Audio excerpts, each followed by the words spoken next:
할렐루야. 예, 하나님의 놀라운 축복과 은혜가 여러분의 삶 가운데 함께 하시기를 주의 이름으로 축원합니다. 아멘. 오늘 여러분들에게 먼저 알려드리고 싶은 것은 오늘 또 우리 귀한 영혼, 귀한 새 식구 우리 은별이가 왔습니다. 원래 은별이가 오면 우리가 여기 앞에서 인사를 시키고 소개를 해주는데 다음 주에 우리가 은별이 소개식을 하도록 하겠습니다. 이 앞에서 방긋 웃고 이거 한번 하게 하도록 하겠습니다. 어찌됐든 여러분들 은별이가 무럭무럭 잘 자랄 수 있도록 여러분 계속해서 기도해 주시기를 부탁드리겠습니다. 오늘 잠언 15장 19절 말씀을 통해서 내면의 적에 대해서 우리 함께 말씀을 나누기를 원합니다. 한 5주간 동안 여러분들과 함께 이 내면의 적에 관련되어서 말씀을 나누게 될 텐데요. 이 내면의 적을 우리가 스스로 한번 돌아보면서 내 안에 내면의 적에 대해서 어떻게 대응하며 또한 어떻게 그 적을 무찌르며 나아가야 될 것인지에 대해서 한번 묵상할 수 있는, 그래서 더욱더 하나님의 자녀로서의 삶을 살아갈 수 있는 저와 성도님들 되시기를 주의 이름으로 축원합니다. 아멘. 자, 질문 한번 던지겠습니다. 여러분들 안에, 여러분들 지배하고 있는 본능적인 욕구는 무엇이 있습니까? 여러분들 안에 본능적인 욕구, 나의 삶 가운데 나에게 가장 지대한 영향을 많이 끼치고 있는 본능적인 욕구는 무엇입니까? 어떤 사람은 하여튼간 먹는 것만 보면 못 참는 사람이 있어요. 음식만 나왔다면 침 먼저 나오는 사람이 있어요. 예, 내가 누구라고 얘기 못 하겠지만 하여튼 딱 음식만 나왔다. 먹지도 않았지만 이미 마음은 먹었어요. 그래서 막 침이 흘리는 그러한 사람들이 있을 수도 있습니다. 이러한 식욕이 아주 강한 사람이 있죠. 그래서 이 식욕 때문에 서로의 관계성도 깨뜨리고요. 자기 거 하나 먹었다가는 그 사람은 나의 원수가 되는 거죠. 예, 식욕이 굉장히 강한 사람의 특징입니다. 뿐만 아니라 수면욕이 강한 사람이 굉장히 많습니다. 내가 잠만큼은 포기 못한다 이거죠. 최소한 나는 10시간은 취침해야 되는데 나에게 9시간을 취침하라는 건 나를 2번 죽이는 짓이야 라고 얘기하면서 당돌하게 이렇게 말하는 친구들이 있을 수 있다는 거죠. 자, 어찌됐든 수면욕이 있는 분도 있고요. 어떤 분은 소유욕이 강한 사람이 있어요. 내 건 내 거예요. 내 건 내 거고 더 놀라운 사실 뭔지 아세요? 남의 것도 내 거예요. 이런 놀라운 욕구를 가지고 있는 사람들이 있어요. 그래서 제가 누구라고 얘기 안 하는데 과자를 사가지고 이렇게 와요. 그러면은 공동체 가운데 있는 과자는 자기 거고 자기가 사온 자기의 과자는 자기가 숨겨놓고 먹는다 이거죠. 이게 바로 소유욕이 강한 이러한 사람들의 특징이다라고 우리 생각해 볼 수 있죠. 뿐만 아니라 출세욕이 강한 사람들도 있습니다. 그래서 죽기 살기로 공부해요. 왜 공부하냐? 아니, 분명한 목표와 어떠한 비전이 있어서 공부한다면 오케이, 이해가 됩니다. 그러나 어떠한 목표도 비전도 없어요. 그냥 열심히 공부해요. 이유는 딱 하나예요. 돈 많이 벌려고. 내가 좋은 위치에 가려고. 한마디로 출세욕에 가득 차 있는 그러한 분들도 있죠. 그런데 이 모든 욕구를 한 번에 다 뒤집고 또한 다 덮어버릴 수 있는 놀라운 욕구 한 가지가 있습니다. 그 욕구가 바로 게으름의 욕구입니다. 잠언서 19장 24절 말씀을 보면요. 우리 함께 읽어볼까요? 시작. 게으른 자는 자기 손을 그릇에 넣고서도 입으로 올리기를 괴로워하느니라. 아멘. 와, 이 말씀 읽으면서 갑자기 훅 찔리는 사람이 있을 수도 있어요. 지금 이게 지금 광경으로 떠오르십니까? 지금 게으른 자를 얘기하는데요. 자기의 손을 그릇에 넣고서요, 넣었어요. 그런데 이것을 입으로 가져가기가 귀찮은 거예요. 이런 놀라운 말씀이 여기에 적혀 있더라고요. 이 게으름의 극치 아닙니까? 손까지 넣고 자기 입까지 올리기가 너무나 괴로운 그러한 게으른 자가 있다라는 것이죠. 이것이 바로 식욕을 뛰어넘는, 식욕도 엄청난 욕구 중에 하나인데 그것을 뛰어넘는 바로 게으름의 욕구. 우리를 뒤덮고 있는 하나의 내면의 적임을 우리는 알 수가 있는 것이죠. 그런데 우리가 기억해야 될 것은 무엇이냐면은 성경을 아무리 뒤집어 보도요, 옆으로 보고 거꾸로 보고 봐도요, 하나님이 쓰셨던 역사적인 신앙의 위인들 중에 게을렀던 사람은 단 한 명도 없습니다. 신앙의 의인 중에 게을렀는데 하나님께서 놀라운 은혜를 베푸셔서 초자의견적으로 그 사람을 사용하셨다, 그런 내용이 없어요. 하나님이 게으른 자를 사용하셨다는 내용은 없지만 반대로 게으른 자에 대해서 하나님께서 심판하신 내용은 굉장히 많습니다. 잠언에서도 게으른 자라고 지칭하면서 말씀을 적어 놓으신 것이 굉장히 많습니다. 여러분, 우리 개인에게 또한 하나님의 사랑하시는 공동체, 어떻게 보면 우리 임마누엘 공동체 가운데 하나님의 비전과 하나님의 영광을 우리에게 부어주셨습니다. 아멘? 그리고 그걸 위해서 우리는 살고자 노력합니다. 그걸 위해서 우리는 패션을 가지고 있습니다. 불타는 열정과 갈망이 있습니다. 그런데 아무리 나에게 갈망과 열정이 있다 할지라도 내 안에 게으름이 있다면 아무것도 이룰 수 없습니다. 말 그대로 nothing이에요. 아무것도. 나에게 아무리 뜨거운 열심이 있고 노력이 있고 나의 에너지를 다 투자한다고 할지라도 중요한 것은 그 가운데 그런 마음가짐이 있다 할지라도 게으름이 있다면 우리는 절대로 아무것도 얻을 수 없다라는 것이죠. 그러므로 게으름은요, 우리들이 평생 싸워야 할 내면의 적이다라는 것을 우리는 알게 됩니다. 여러분, 게으름에 대해서 우리 너무나 합리화를 많이 시킵니다. 아유, 다 피곤한 세상 속에서 좀 게으를 수 있지. 뭘 그거 가지고 목사님 또 설교까지 하시고 그러세요. 여러분 기억하십시오. 게으름은요, 용납할 수 있는 그러한 성향의 것이 아니라 반드시 싸워서 이겨야 할 내면의 적이다라는 걸 여러분 기억하셔야 돼요. 아멘? 그냥 그저 그렇게 그냥 넘길 만한 그런 나의 어떠한 성향적인 부분이 아니라 내가 맞서 싸워야 될, 하나님의 자녀라고 한다면 맞서 싸워야 될 내면의 적이란 말이에요. 여러분들 안에 내면의 적이 있음에도 불구하고 나는 그것을 인식하지 못한 채 아유, 사람들 삶이 다 그런 거야. 그러면서 합리화시켜버린다는 것이죠. 앞으로 몇 주 동안에 하나님의 비전과 하나님의 영광을 위해 살고자 하는, 즉 약속의 땅을 차지하며 그 땅의 축복을 누려야 될 하나님의 자녀들이 경계하고 이겨나가야 될 내면의 적에 대해서 5주 동안 여러분들과 함께 말씀을 나누도록 하겠습니다. 첫 번째가 바로 오늘 앞서 말씀드린 바와 같이 내면의 적 중에 하나인 바로 게으름입니다. 한국에서요, 리서치를 좀 했어요. 한국에 리서치를 해봤는데 자신이 가지고 있는 습관 중에서 정말 당신 생각할 때 제발 좀 버리고 싶은 그런 습관이 무엇입니까? 라고 질문을 던졌어요.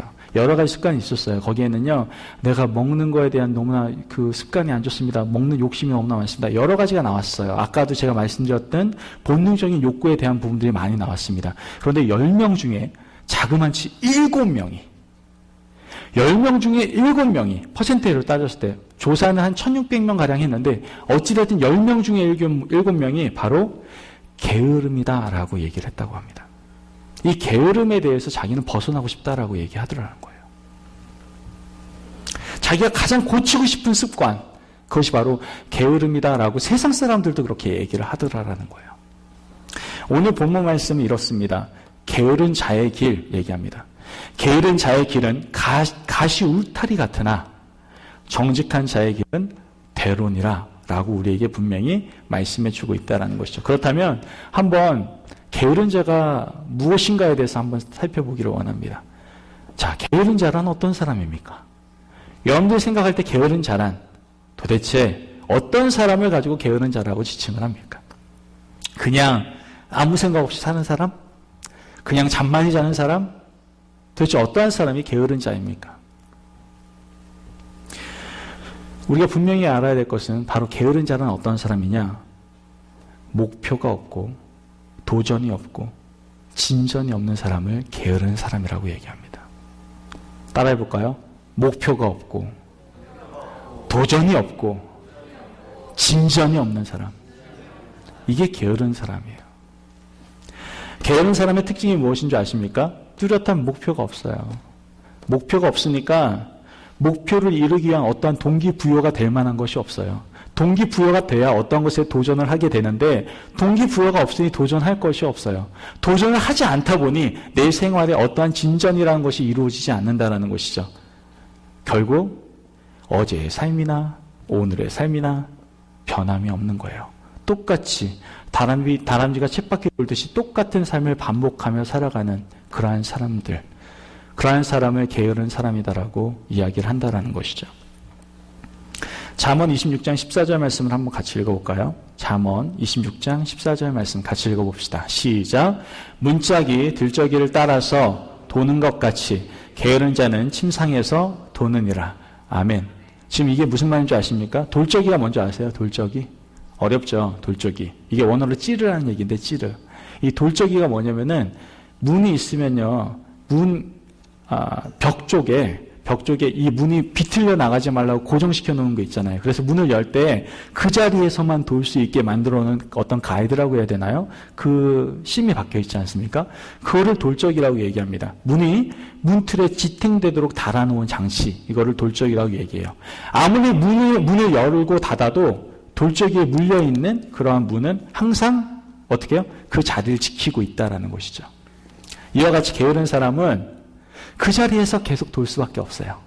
침대에서 뒹굴뒹굴 열심히 뒹굴뒹굴 구르지만 항상 어디 위에서 뒹굴어요? 침대 위에서 뒹구는 것밖에 없어요. 이게 게으른 사람이라는 거예요.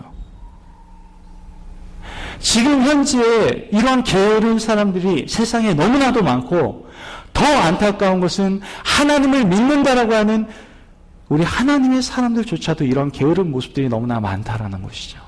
이러한 돌적인 신앙을 가진 사람들이 너무나 많다라는 거예요. 주일 예배, 수예배, 속회, 새벽 예배 모두 빠지지 않고 규칙적으로 나오게 합니다. 열심히 나오죠. 그런데도 불구하고 영적 생활에 어떤 참된 변화와 진전이 없을 수 있어요. 여러분들, 우린 고민해 봐야 돼요. 내 안에 변화되지 않는 정체된 내 자신의 모습을 발견하게 된다면 지금 나는 돌적이 성도일 수도 있습니다. 우리가 그 자리를 사모하면서 나오는 것 중요합니다. 저는 나오지 말라는 얘기 아니고요. 나오는 것 중요합니다. 더 중요한 건 우리가 말씀을 들었다면 어떻게 해야 돼요?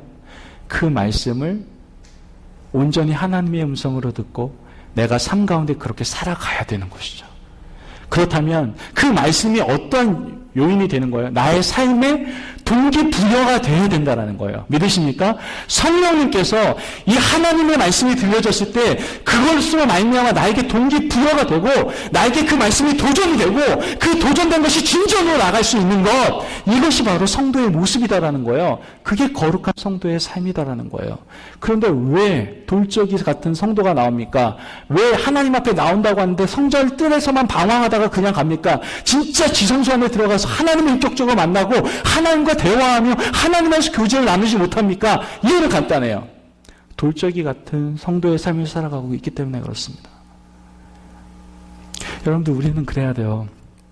말씀을 듣되 이 말씀이 나에게 생명으로 다가와야 돼요. 이 생명으로 다가온 말씀이 성령으로 말미암아 내 안에 동기부여를 일으키고 내가 하나님의 사람으로 살아가기를 간절히 소망하는 마음과 더 나아가 그러한 삶이 우리의 인생의 여정 가운데, 신앙의 여정 가운데 나타나야 된다는 것이죠. 믿으십니까? 시계추처럼 왔다 갔다 그냥 영적 게으름의 침대 위에서 그러한 게으른, 녹슨 그러한 성도가 되지 말아야 된다는 것이죠. 18세기에 뛰어난 감리교 설교자가 있습니다. 바로 조지 휘필드라고 하는 분입니다. 이 조지 휘필드 그 목사님께서는 이렇게 얘기합니다. 내 몸이 썩어서 죽기보다는 나는 달아서 사라지고 싶다. 이렇게 얘기를 했어요.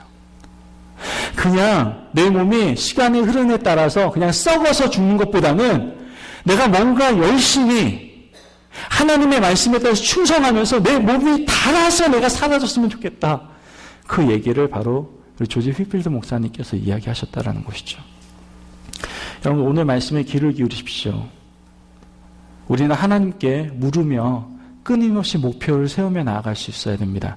그래야 게을러지지 않을 수가 있어요. 기도하면서 하나님의 일에 동참할 크고 작은 목표를 우리는 세울 수 있어야 됩니다. 왜요? 우리는 살아가는 목적 자체가 하나님의 영광을 위해서이기 때문에 그렇다는 것이죠. 지금 여러분에게 질문을 던져야 됩니다. 하나님께서 나에게 말씀하셨습니까? 그때 우린 질문을 던질 수 있어야 돼요. 좋은 말씀 감사합니다. 땡큐 갓. 이거는 침대 위에서 뒹굴기 시작하는 거예요. 그게 아니라 내가 하나님의 음성을 들었어요. 하나님 감사합니다. 그걸로 끝나는 것이 아니라 지금 하나님께 질문해야 돼요. 대화해야 돼요. 하나님, 이 말씀을 통해서 지금 내가 이 순간에 해야 할 것은 무엇입니까? 아멘. 그냥 받고 좋은 말씀이었다 머릿속에서 이해하는 걸로 끝나는 것이 아니라 하나님, 나에게 생명 주심을 감사합니다. 이 생명 주심 받은 대로 내가 지금 이 생명의 삶을 누리기 위해서 지금 내가 해야 될 것은 무엇입니까? 그것에 대해서 질문을 던질 수 있는 그러한 사람이 바로 게으른 자의 자리를 벗어난 사람이라고 우리는 생각해 볼 수 있는 것이죠. 여러분, 무조건 열심히 사는 것, 열심히 뛰는 것, 이거 중요하지 않을 수도 있습니다. 우리에게 가장 중요한 것은 하나님께 물어야 돼요. 물어야 된다고요. 하나님께 묻고 또 묻고 하나님께서 원하시는 그 삶을 살기 위해서 힘쓰는 것.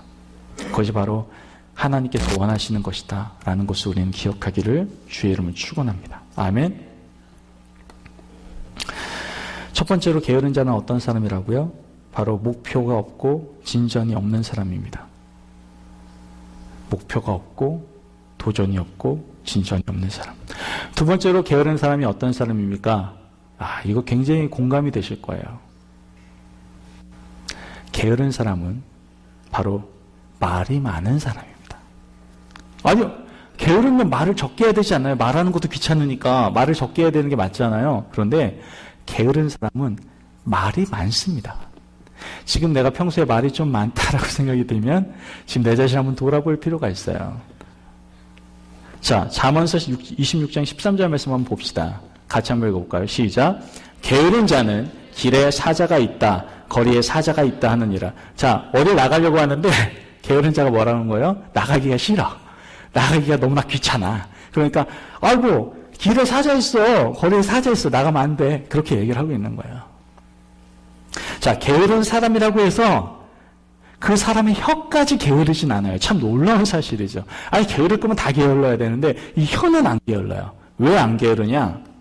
오직 게으른 자일수록 뭐가 많기 때문에 그래요? 핑계와 변명이 많기 때문에 그래요. 모든 게 다 핑계예요. 많은 변명을 댑니다. 게으른 사람의 특징이에요. 내가 이래서 내가 할 수가 없었는데요. 아유, 지금 이 바쁜 세상 속에서 내가 이렇게 살아갈 수가 없어요. 아니, 새벽 예배를 나오라고. 그럼 비현실적인 얘기를 하고 그러세요. 제가 얼마나 바쁘게 사는데요. 기도를 1시간씩이나 하라고요. 내 밥 먹는 시간도 없는데 기도할 시간이 세상에 어디냐고요. 여러 가지 핑계와 변명을 댑니다. 이게 바로 게으른 자의 특징입니다. 언제나 게으른 사람들의 이야기는 자신의 삶을 정당화하고자 끊임없이 자기의 변명을 하게 됩니다. 우리는 이 게으름의 근본적인 원인을 추적해 볼 필요가 있습니다. 왜 이러한 게으름에 따른 변명과 핑계를 대느냐? 도대체 이 근본은 어디서부터 오는 것이냐? 두 가지를 살펴볼 수 있습니다. 하나는 바로 하나님의 잘못된 인식에서부터 시작되는 것이고, 두 번째는 하나님보다 자기를 더 위하는 잘못된 사랑에서부터 시작된다는 것을 우리는 알 수가 있게 됩니다. 여러분들 잘 알다시피 돈에 맡겼던 부자의 비유를 여러분 너무나 잘 알 것입니다. 5달란트, 2달란트, 1달란트를 맡겼던 그러한 종에 대해서 이야기를 들어보셨을 겁니다. 그런데 정작 5달란트, 2달란트 받은 자는 자신이 열심히 해서 뭔가 수익을 거뒀습니다. 그러나 1달란트 받은 자는 그 수익을 아무것도 걷지 못하고 땅에다 묻어두었다는 것을 알 수가 있죠. 그러나 평가는 어떻습니까? 그 1달란트 받은 자에게 하나님께서 말씀하십니다. 이 무익한 종아, 너는 하나님으로부터, 그 주인으로부터 너는 이제 바깥에 내쫓기고 너는 슬피 잃을 감이 있을 것이다 라고 얘기를 하죠. 그런데 우리 여기서 한번 살펴볼 필요가 있습니다. 이 종이 한 말을 생각해야 돼요. 종이 이 주인에게 뭐라고 얘기했습니까? 당신은 너무나 악한 사람입니다. 당신은 너무나 굳은 사람입니다. 주인에 대해서 그렇게 말을 하게 되죠. 즉, 우리는 하나님에 대해 너무나 무지하고 잘못된 인식 속에 살아가는 것을 보게 됩니다. 하나님이 내가 생각하는 것 이상의 하나님이라는 걸 우리는 인식하지 못하는 것 같아요. 여러분, 하나님은 전지전능하십니다. 믿으십니까? 우리는 언제나 생각하는 것이 시간 24시간으로만 생각합니다. 그러나 하나님은 그 24시간을 뛰어넘는 카이로스의 시간을 가지고 계십니다. 믿으십니까? 하나님의 시간을 가지고 계시다라는 거예요. 그런데 우리는 내 머릿속에 제한적인 하나님으로 인식하며 살아갈 때가 너무나 많다라는 것이죠. 그러므로 나도 모르는 채 내 삶이 게을러지는 것을 보게 됩니다. 또한 더 나아가 좀 더 눕자, 좀 더 자자라고 하는 것은 어떻게 보면 하나님을 사랑하는 것보다 내 몸을, 내 자신을 더욱더 위하는, 즉 자기 사랑에서부터 시작되는 것을 우리는 보게 된다는 것이죠. 이러한 모습들이 바로 우리로 하여금 게으른 자의 삶을 살아가게 한다라는 거예요. 자기 중심적인 욕망을 넘어서지 못하고 결국 게으른 자의 삶이 어떻게 되는 줄 아십니까? 언제나 고독해요. 절망이 가득하고요. 분노와 파멸로 이어지는 것을 보게 됩니다. 게을러지는 사람 치고 만족해하고 기뻐하고 그런 사람이 있는 것 같아요. 물론 겉모습에는 야 쟤는 정말 편하게 산다. 쟤 정말 그냥 태평천하네. 뭐 이렇게 얘기는 하지만 자신 본인은 언제나 이상하게 모르게 고독하고 절망적이고 분노가 나고 이런 모습들이 생긴다라는 것이죠. 여러분 기억하십시오. 게으른 자의 길은요. 오늘 본문 말씀에서 분명히 얘기합니다. 조금은 편해 보이고 잘 나가는 길처럼 보일지 모르겠지만 결국 가시 울타리 같다라고 성경에서는 얘기합니다. 아멘. 게으른 자의 길은 가시 울타리 같은 길입니다. 여러분들 웃자고 그냥 하나 얘기하려고 그러는데요. 옛날에요. 어느 나라에 자식이 없어서 늙어가던 왕이 하나 있었대요. 그런데 그 왕이 늦둥이를 낳은 거예요. 지금 우리 권현수 사모님하고 우리 정충신 목사님이 늦둥이를 낳았다는 것처럼 늦둥이를 낳은 거예요. 얼마나 이뻐요. 우리 정 목사님 얼굴이 그냥 입이 이 정도 여기까지 걸려가지고 이렇게 걸 수도 있을 정도로 너무 좋아하시더라고. 어찌됐든 이런 늦둥이라니까 얼마나 좋습니까, 왕이. 그래서 이 늦둥이 그냥 오냐오냐 하면서 키운 거예요. 그러니까 이 아이가 그냥 자기가 하고 싶은 것만 하는 거예요.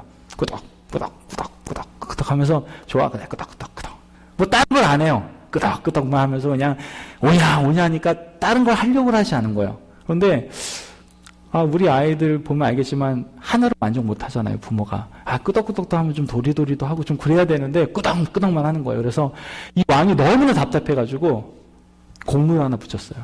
공문을 붙여서 우리 귀한 아들에게 도리도리를 시킬 수 있는 그러한 사람이 있다면 내가 후한 상금을 주겠다라고 공문을 붙였습니다.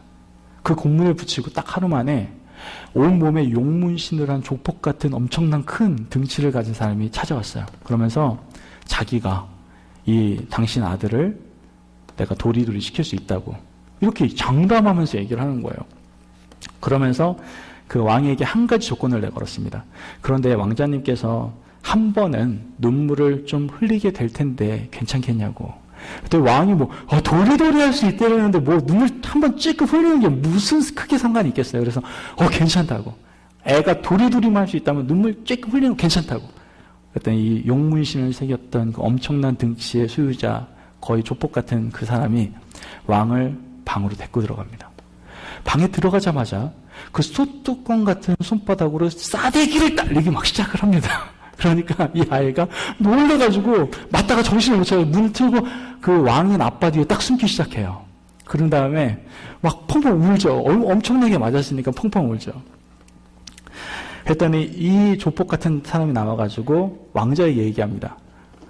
야, 또 해줄까? 그랬더니 이 아이가 싫다고 이렇게 얘기를 하는 거예요. 이제 더 이상 맡기기 싫다고.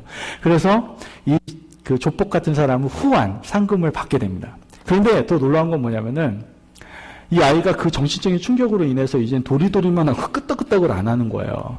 그래서 이제는 안 되겠다. 이 아이를 끄떡끄떡을 다시 고칠 수 있는 사람이 있다면 내가 더 큰 상금을 주겠다고 공문을 내겁니다. 그랬더니 하루가 지나지 않아서 다시 그 조폭 같은 사람이 찾아왔어요. 그러고 난 다음에 다른 말도 하지 않고 그 아이를 향해서 이렇게 얘기합니다. 야, 너 나 알지? 그랬더니 그 아이가 고개를 끄덕끄덕거리다가 합니다. 그리고 너 또 한번 해볼래? 그랬더니 도리도리를 하기 시작하고 끄떡과 도리를 번갈아가면서 계속했다고 합니다. 여러분 제가 이 예화를 드리는 이유가 있어요. 어떠한 잘못된 습관을 고치기 위해서는요. 매를 맞더라도 고쳐야 된다는 얘기를 하고 싶은 거예요. 여러분 자신에게 게으른 성향이 있다면 스스로에게요. 매질을 해서라도 그것을 고칠 수 있어야 됩니다. 물론 쉽지 않아요. 이렇게 매질을 하면서까지 고쳐야 된다고 얘기할 정도로 쉽지 않은 습관입니다. 자신과의 싸움, 절대로 우습게 볼 만한 문제가 아니에요. 게으름의 끈은 쉽게 풀리지 않아요. 그게 얼마나 우리를 많이 짓누르고 있는데요. 게으름을 청산하려면 결코 적지 않은 대가를 우리는 고통스럽게 지불할 수 있어야 된다는 것이죠. 그러나 여러분 기억하십시오. 그 대가는 우리가 고통스럽게 매질을 행하면서라도 우리가 벗어나기를 원하는 그러한 게으름을 벗어나는 대가는요, 어떻게 보면 영원토록 지불하지 못할 고통에 비하면 아무것도 아니다라는 걸 기억하시고 여러분 지금 대가를 치르시며 게으름에서 벗어날 수 있는 저와 성도님들 되시기를 주님의 이름으로 축원합니다. 아멘. 자, 그렇다면 오늘 말씀에서는 게으른 자와 얘기하면서 동시에 정직한 자를 얘기합니다. 게으른 자는 가시 울타리 같지만 정직한 자에게는 어떻다고 얘기했습니까? 대로다라고 얘기를 하죠. 정직한 자, 이거 원어로 야샤르라는 뜻인데요. 이 야샤르라는 뜻이 뭐냐면은 마땅히 해야 할 일을 하는 자를 얘기합니다. 마땅히 해야 할 일을 하는 자, 이것을 야샤르, 즉 정직한 자라고 얘기하고요. 여기서 말하는 대로는 원어로 소레라입니다. 소레라. 이 소레라는 고속도로 같은 거 말하는 거예요. 막 이렇게 쫙 펼쳐진 8차선 도로. 이런 큰 대로를 이야기를 하고 있다는 것이죠. 여러분 아시다시피 예수님은요. 자신의 해야 할 일을 따라 정신없게 사셨습니다. 정말 바쁘게 열심을 다하여 사셨죠. 머리에 둘 곳이 없을 정도로 정말 열심히 사셨습니다. 결국 예수님께서 하나님 보좌 우편의 영광 가운데 앉으신 것을 우리는 성경을 통해서 알 수 있죠. 아멘. 예수님께서는요. 예수님을 믿는 자들에게 복된 생명을 주셨습니다. 이 생명은요, 바로 그리스도와 교제를 나누며 풍성한 삶을 누릴 수 있게 하는 그 놀라운 생명임을 우리는 알 수가 있죠. 그러나 안타깝게도 풍성한 삶을 누리며 사는 그런 성도가 많지 않다라는 사실이에요. 이 이유가 바로 마땅히 해야 할 일에 게으르기 때문에 그렇습니다. 정직한 자의 삶을 살아가야 되는데, 마땅히 해야 할 일을 하며 살아가야 되는데, 내가 그러한 삶을 살아가지 않기 때문에 그렇다라는 것이죠. 하나님을 믿는 성도라 하면 마땅히 해야 할 일을 함에 바쁠 수 있어야 됩니다. 게으른 사람은 해야 할 일 안 해도 될 구실을 열심히 찾습니다. 여러 가지 핑계를 찾습니다. 여러 가지 변명을 찾습니다. 내가 이래서 못했다고, 이것 때문에 할 수가 없다고 여러 가지 핑계와 변명을 찾습니다. 그러나 정직한 사람은 해야 할 일을 자신에게 언제나 물어보고 하나님께 묻고 그 일을 어떻게 효율적으로 완벽하게 할 수 있을지를 방법을 고민하고 연구하는 사람을 이야기한다는 것이죠. 여러분, 우리는 정직한 자의 길을 걸어가야 될 줄 믿습니다. 아멘. 이 야샤르의 길을 걸어가야 될 줄을 믿습니다. 아멘. 마땅히 해야 할 것들을 반드시 하며 나아가는 그 길을 걸어가야 될 줄을 믿습니다. 아멘. 이 정직한 자의 길, 이것을 우리는 뭐라고 얘기할 수 있냐? 거룩한 삶, 거룩한 자의 길이다라고 우리는 생각해 볼 수 있다는 것이죠. 거룩한 자가 무엇입니까? 거룩이 무엇이어야 돼요? 거룩은 다른 것이 아닙니다. 내가 마땅히 갖춰야 될 것들을 갖추는 거예요. 내가 서 있어야 될 곳에 서 있는 것이고, 내가 가야 할 곳에 가는 것이 거룩이에요. 내가 가지 말아야 될 곳에 가니까 거룩하지 않은 삶을 살아가게 되는 것이고, 내가 생각하지 말아야 될 것을 생각하니까 거룩하지 않게 되는 것이고, 내가 만지지 말아야 될 것을 만지니까 거룩하지 않게 되는 거예요. 내가 생각하는 것을 생각해야 될 것들을 생각하고, 내가 만져야 될 것들을 만지고, 내가 봐야 될 것들을 보고, 내가 말아야 될 것들을 말하는 것, 그것이 바로 정직한 자의 삶, 거룩한 자의 삶이다라고 우리는 생각하게 된다는 것이죠. 여러분들, 그러므로 오늘 내게 주신 역할, 사명, 달란트에 따라서 우리가 해야 될 것이 무엇인지를 확인하며 그 목표를 향해서 끊임없이 힘있게 걸어 나아갈 수 있는, 뛰어 나아갈 수 있는 저와 성도님들이 되셔야 될 줄 믿습니다. 아멘. 정말 우리의 인생의 종료의 나팔 소리가 울려 퍼질 때 우리가 이때 오면 안 되는데, 나중에 좀 오지, 이 소리가 지금 들리면 안 되는데 라고 얘기하는 것이 아니라, 정말 그 나팔 소리가 울렸을 때 승리의 환호성을 외치면서 우리의 인생의 감독 되신 하나님께 힘차게 뛰어가서 와락 앉을 수 있는 우리의 삶이 되어야 될 줄을 믿습니다. 아멘. 보통 사람들이 뛰듯이, 보통 사람이 살아가듯이 그냥 살아간다면 우리 인생의 마지막 시점에서는 절대로 감동적인 만남이 있을 수 없다라는 것을 우리는 기억해야 된다는 것이죠. C.S. 루이스가 책을 작성을 했죠. 그 책 이름이 바로 개성을 넘어서라는 뜻인 그 책인데요. Beyond Personality라는 그런 책인데, 이 책에는 이런 말이 있습니다. 예수님과 성숙한 사랑의 교제를 나누기 원한다면 반드시 게으름을 스스로 청산해야 합니다. C.S. 루이스가 책에다 적은 말이에요. 환경이 좋아지면 청산하겠다고 얘기하지 마십시오. 시간이 좀 지나면 내가 정리하겠다라고 얘기하지 마십시오. 여러분들 기억하십시오. 이 세상의 환경과 또한 이 세상의 흐름, 또한 시간의 때, 절대로 우리의 편이 아닐 수도 있다는 것을 기억하셔야 돼요. 우리는 때와 시를 전혀 알지 못합니다. 나중에 해야지 그 나중이 우리에게는 허락되지 않을 수도 있다는 거죠. 내가 환경이 허락돼야지, 죄송합니다, 그 환경이 언제 허락될지는 우리가 모른다라는 것이죠. 그러므로 우리가 지금 온전함으로 하나님께 나아가는 것, 때, 시, 환경, 상황을 보는 것이 아니라 지금 내가 지금 이 순간에 정직한 자의 삶을 살아가는 것, 거룩한 자의 삶을 살아가는 것이 우리에게 가장 중요하다는 것을 우리에게 말씀해 주고 있는 것이죠. 오늘 이 시간에 게으름과 전쟁을 선포하시는 저와 여러분 되시길 주의 이름으로 축원합니다. 아멘. 정직한 성도의 대로를, 정말 멋진 그 대로를 함께 걸어 나아갈 수 있는 그러한 성도님들 되시기를 주의 이름으로 축원합니다. 아멘. 그러기 위해서 우리는 구체적인 실천 사항을 3가지만 말씀드리도록 하겠습니다. 내가 이제는 게으른 자의 삶을 벗어나서 이젠 정직한 자의 삶, 거룩한 자의 삶을 살겠습니다 라고 각오하면서 내가 어떻게 살아갈 것인지를 성경을 통해서 말씀하시는 걸 들어보고자 합니다. 로마서 12장 11절 말씀 같이 한번 볼까요? 시작. 부지런하여 게으르지 말고 열심을 품고 주를 섬기라. 아멘. 예레미야 48장 10절 말씀 같이 봅시다. 시작. 여호와의 일을 태만히 하는 자는 저주를 받을 것이요 자기 칼을 금하여 피를 흘리지 아니하는 자도 저주를 받을 것이로다. 아멘. 자, 하나님을 기쁘시게 하는 일을 정직하게 시작할 수 있어야 된다는 걸 얘기하는 겁니다. 하나님을 기쁘시게 할 수 있는 일에 대해서 내가 거룩한 삶을 살기 시작해야 된다는 거예요. 그것에 대해 3가지를 얘기합니다. 첫 번째 바로 자기 생활에서 정직해야 돼요. 나의 모든 삶의 영역 가운데서 여러분 정직해야 돼요. 게으르지 말고 내가 하지 말아야 될 것들을 하는 것이 아니라 내가 해야 될 것들을 찾아 헤매면서 그것들을 하면서 살아갈 수 있는 것, 그것이 바로 자기 생활에 정직한 사람, 즉 거룩한 사람이다라고 우리는 생각해 볼 수 있는 거죠. 가정에서든 일터에서든 학업에서든 나의 모든 삶의 영역 가운데에서 우리는 그리스도인답게 현저하게 정직하게 열심을 다하여 살아갈 수 있어야 된다는 거예요. 잠언 18장 9절 말씀을 보면 자기의 일을 게을리하는 자는 패가하는 자의 형제니라 라고 얘기를 합니다. 여러분들 관리하는데, 자기 관리하는데 최선을 다할 수 있는 저와 성도님들 되시기를 바랍니다. 아멘. 여러분들에게 맡겨져 있는 모든 삶의 영역, 모든 영역 속에서 여러분들 정직히 행하십시오. 나의 공동체 안에서, 또한 나의 가정 안에서, 내가 학생의 신분 안에서, 내가 사명자 안에서, 사역자 안에서 내가 정직할 수 있는 그런 삶을 살아가실 주의 이름을 축원합니다. 아멘. 두 번째로는 전도하는 일에 정직해야 됩니다. 아유, 목사님 갑자기 자기 생활 정직한 거 내 이야기인데 갑자기 전도가 왜 나옵니까? 하나님을 기쁘시게 하는 방법이에요.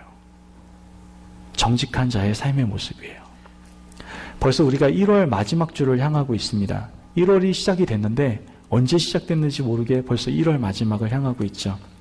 그런데 하나님께서는 특별 새벽 기도를 통하여 마지막 토요일 말씀을 통해서 우리에게 무엇을 말씀하십니까? 하나님은 언제나 한 영혼을 향하고 있었다는 말씀을 드렸어요. 그렇습니다. 하나님은 한 영혼을 향하고 계세요. 하나님께서는 천하보다 사랑하는 그 한 영혼에 대한 큰 관심을 가지고 계세요.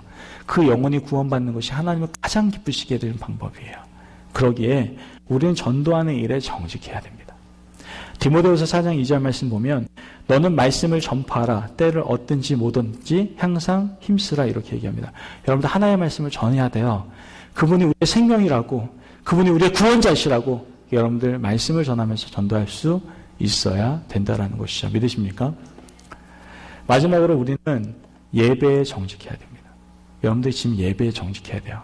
물론 우리가 삶의 예배 많이 합니다. 얘기합니다. 그건 첫 번째와 언급이 비슷하기 때문에 우리 이 예배만 따지자고요. 여러분 예배에서 승리하셔야 돼요. 예배에 정직하셔야 돼요. 예배는요, 하나님과 교제 가운데서의 첫 번째 기본적인 생활입니다. 내가 예배에 정직하지 않아요. 예배에 집중하지 않아요. 찬양하는데 온 마음 다해 찬양하지 않아요. 말씀을 듣는데 주님과 교제하지 않아요. 여러분들 말씀을 그냥 듣는 시간이 아닙니다. 말씀을 교제하는 시간이에요. 하나님이 말씀하실 때 아멘 나도 그렇게 생각해요 라고 함께 교제하는 시간이 말씀 시간이에요. 여러분 정말 그 예배에 정직함이 있냐고요. 내가 다른 생각 안 하고 하나님께만 올인하고 하나님께 집중하고 내가 사랑하는 그분과 함께 교제하는 시간으로 이 예배 시간을 가지고 있냐고요. 여러분 예배에 정직해야 됩니다. 내가 해야 할 것들, 찬양할 때 정말 온 마음 다해 하나님을 찬양하고, 기도할 때 대표 기도를 하지만 그 기도가 하나님 나의 기도예요 라는 마음으로 기도하고, 말씀을 들을 때 아멘 아멘, 하나님 음성 제가 들었습니다, 저도 그렇게 살게요, 아멘, 예 그런 줄 믿어요, 저도 그렇게 살게요 라고 얘기할 수 있는 예배에 정직한 삶을 살아가는 것, 이게 바로 정직한 자의 삶. 어떻게 보면 하나님께서 허락하신 정직한 자가 걸어갈 수 있는 대로의 축복을 받는 삶, 그 삶을 걸어가는 자들이라고 우리는 알게 됩니다. 여러분, 예배를 통해서 우리 하나님을 만나고 그분의 사랑과 은혜를 받게 된다는 것, 이건 누구도 부인할 수 없는 사실입니다. 우리 가운데는요, 우리 인생 가운데는 언제나 두 가지의 길이 존재할 것입니다. 마땅히 해야 할 일을 하면서 살아감으로 대로를 걷는 그러한 인생을 걸어가는 사람도 있고요. 게으름에 매여서 잠시 편하게 살다가 가시 울타리를 만나 좌절하는 길을 걸어가는 사람이 있을 수 있습니다. 여러분들 지금 중요한 선택을 하셔야 됩니다. 여러분은 어떠한 길을 걸어가시겠습니까? 저는 비록 지금 조금 힘들더라도, 나의 이러한 내면의 적에 전쟁하는 것이 만만치 않더라도 나는 그것을 전쟁하며 내 스스로를 매진하며 고쳐 나아가며 내가 정직한 자의 대로의 길을 걷기를 저는 다짐합니다. 여러분들도 그 올바른 선택, 주님이 원하시는 선택을 하시는 그 길을 걸어가시길 주의 이름으로 축원합니다. 아멘. 우리 잠깐 기도하면서 나아갑시다.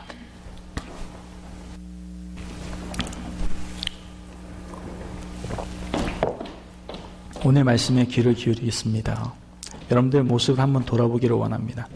하나님께서 우리에게 하나님께서 허락하신 그 약속의 땅을 차지하며 그것의 축복을 누리게 하시기 위해서 여러분의 내면의 적을 해결하라고 말씀합니다. 여러분들 안에 혹시 게으름에 대한 내면의 적이 존재하고 있지는 않습니까? 여러분들 혹시 여러분들 하나님께 주신 목표가 없고 도전이 없고 진전이 없는 그러한 삶을 살아가고 있습니까? 말이 많은 그러한 인생을 살아가고 있습니까? 그러한 게으른 자리의 삶을 살아가고 있다면 오늘 시간에 하나님께 고백하십시다. 내가 게으른 자리에서 벗어나겠습니다. 그리고 하나님께서 원하시는 정직한 자로서의 대로의 길을 걸어 나아가겠습니다라고 고백하며 나아갈 수 있는 두 가지 길 가운데에서 하나님, 내가 정직한 자의 길을 선택하겠습니다 라고 하나님께 고백할 수 있고 결단할 수 있는 귀한 시간이 되게 해달라고 오늘 시간에 함께 기도하며 나갑시다.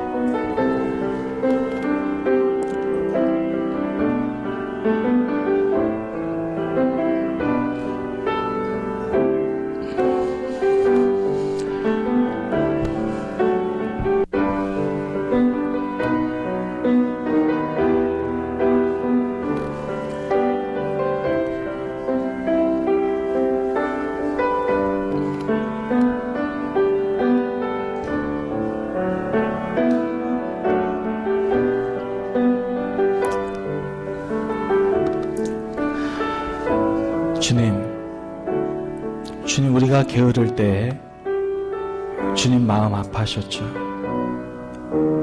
주님 게으름으로 하나님의 영광을 회방했으며 게을렀기에 하나님 나라 확장에 누를 끼치는 장애물이 되었었음을 오늘 시간에 회개합니다. 사랑의 하나님, 게으름 때문에 주님께서 허락하신 기회, 시간들을 헛되게 사용했던 것을 용서해 주시고 우리 안에 있는 게으름의 요소들을 철저히 제거할 수 있도록 주님 우리를 도와주옵소서. 이제는 성령님의 도우심으로 게으름을 물리치고 정직한 자의 길을 살아감으로 하나님께 영광 돌리는 생애, 또한 약속하신 대로를 행진하는 우리 임마누엘 공동체 가족들 될 수 있도록 우리의 이 신앙의 여정 가운데 주님 역사하여 주옵소서. 예수 그리스도의 이름으로 기도합니다. 아멘.